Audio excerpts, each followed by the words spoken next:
Assalamualaikum warahmatullahi wabarakatuh. Perkenalkan, nama saya Rizky Maulida. Nama saya Muhammad Ilmi ya. Kami di sini ingin mempresentasikan hasil diskusi kami yang berjudul Pancasila dalam Arus Sejarah Bangsa. Untuk materi pertama, kita persilahkan rekan kita yang bernama Ilmi Yahya. Oke, menelusuri konsep dan urgensi Pancasila dalam arus sejarah bangsa Indonesia. Yang pertama yaitu periode pengusulan Pancasila. Awal munculnya ideologi bangsa itu bermula dengan lahir rasa nasionalisme kemerdekaan Indonesia. Dan adanya rasa nasionalisme sudah mulai tertanam kuat dalam gerakan Perhimpunan Indonesia.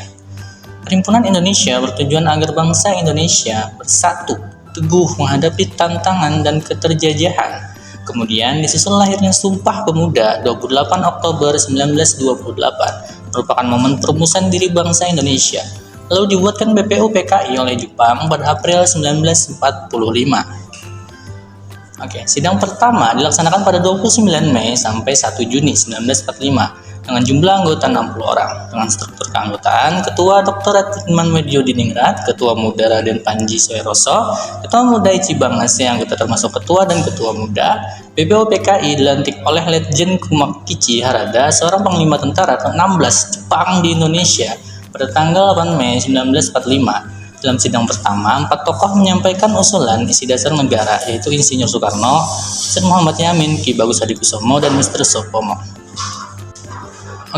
Dari berbagai usulan, hanya satu yang diambil, yakni usulan dari Insinyur Soekarno yang berisi A. Nasionalisme atau kebangsaan Indonesia, B. Internasionalisme atau PRI kemanusiaan, C. Mufakat dan demokrasi, D. Kesejahteraan sosial, dan E. Ketuhanan yang berkebudayaan. Dari kelima gagasan itu diberi nama Pancasila. Jika ada yang tidak menyukai angka 5, Soekarno mengusulkan angka 3 yang dinamakan Trisila, terdiri atas sosio-nasionalisme, sosio-demokratis, dan ketuhanan yang Maha Esa. Soekarno juga mengusulkan angka 1, yaitu Ekasila, berisi asas gotong royong. Kemudian dibentuk panitia kecil yang beranggotakan 8 orang, yakni Ki Bagus Hadikusumo, Kiai Haji Wahid Hasyim, Muhammad Yamin, Sutarjo, Ahmad Ramis, Otto Andrinata, dan Muhammad Hatta. Mereka bertugas untuk menampung usul-usul calon dasar negara. Saya akan melanjutkan materi. 2. Periode perumusan Pancasila. Pada tanggal 22 Juni 1945 diadakan rapat gabungan antara panitia kecil dengan para anggota BPU PKI yang berdomisili di Jakarta yang berhasil merumuskan calon hukum dasar, yang kemudian lebih dikenal dengan sebutan Piagam Jakarta atau Jakarta Charter. Piagam Jakarta itu merupakan naskah awal persyaratan kemerdekaan Indonesia. Pada alinea keempat, Piagam Jakarta itulah terdapat rumusan Pancasila sebagai berikut. 1. Ketuhanan dengan kewajiban menjalankan syariat Islam bagi pemeluk-pemeluknya. 2. Kemanusiaan yang adil dan beradab. 3. Persatuan Indonesia.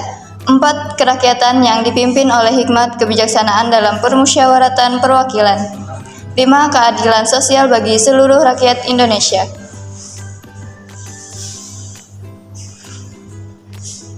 Tanggal 7 Agustus 1945, Jepang mengeluarkan maklumat yang berisi 1. Pertengahan Agustus 1945 akan dibentuk Panitia Persiapan Kemerdekaan bagi Indonesia (PPKI).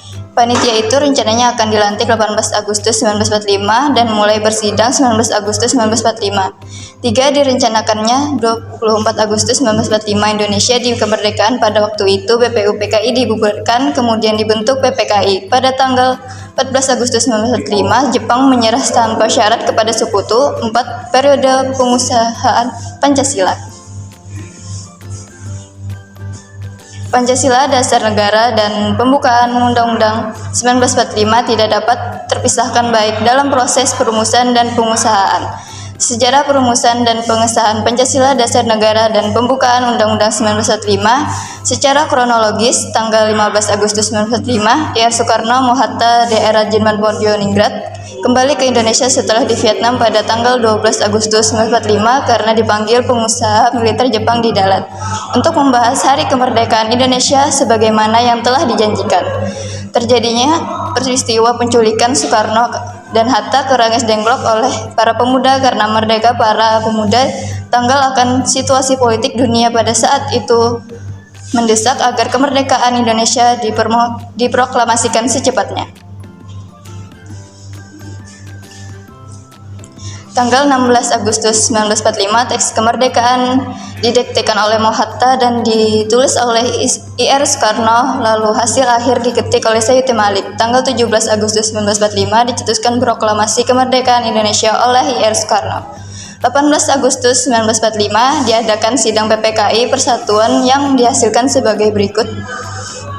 1. Mengesahkan Undang-Undang Dasar 1945. 2. Memilih Presiden dan Wakil Presiden yang pertama. 2. Membentuk KNIP yang anggotanya inti adalah mantan anggota PKI, ditimbau tokoh-tokoh masyarakat dari banyak golongan.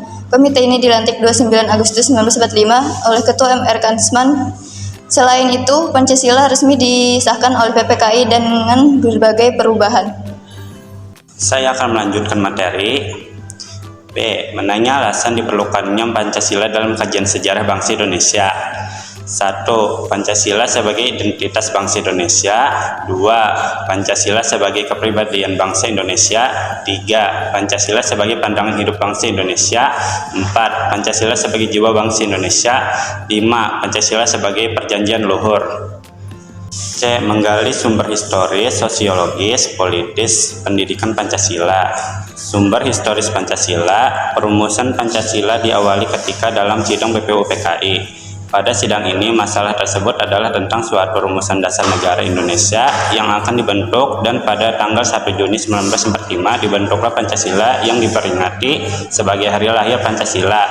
Pada tanggal 17 Agustus 1945, Indonesia melaksanakan proklamasi kemerdekaan. Esoknya, tanggal 18 Agustus 1945 disahkan Undang-Undang Dasar 1945 yang berisi 5 prinsip dasar negara yang diberi nama Pancasila. Pancasila sebagai dasar nilai pengembangan ilmu yang meliputi nilai ketuhanan, kemanusiaan, persatuan kerakyatan, dan keadilan.